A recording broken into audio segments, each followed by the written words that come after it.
بسم اللہ الرحمن الرحیم۔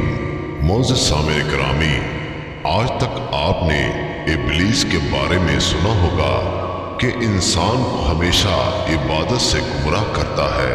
آج کا واقعہ اتنا عجیب ہے کہ جسے سن کر آپ حیرت میں پڑ جائیں گے۔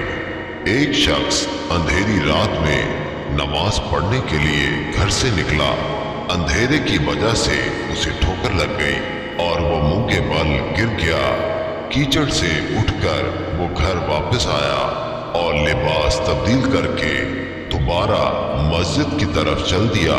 ابھی چند قدم ہی چلا تھا کہ دوبارہ اسے ٹھوکر لگی اور وہ دوبارہ گر گیا۔ کیچڑ سے اٹھ کر وہ پھر دوبارہ اپنے گھر گیا، لباس بدلا اور مسجد جانے کے لیے دوبارہ گھر سے نکلا۔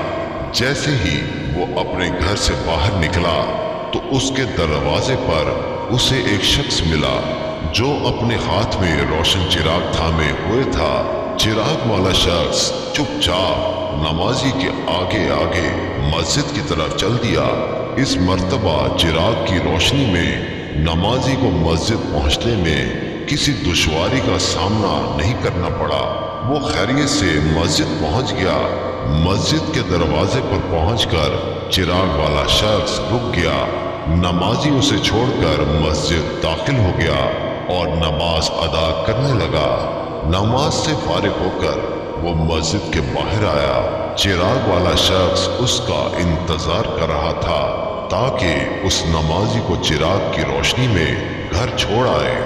جب نمازی گھر پہنچ گیا تو نمازی نے اجنبی شخص سے پوچھا، آپ کون ہیں؟ اجنبی بولا، سچ بتاؤں تو میں ابلیس ہوں۔ نمازی کی تو حیرت کی انتہا نہ رہی۔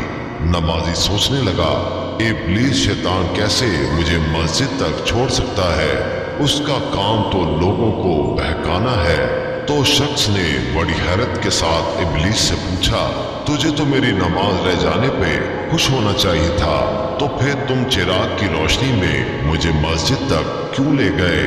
ابلیس نے جواب دیا، جسے سن کر وہ شخص بھی حیران رہ گیا اور آپ سب بھی حیرت میں پڑ جائیں گے۔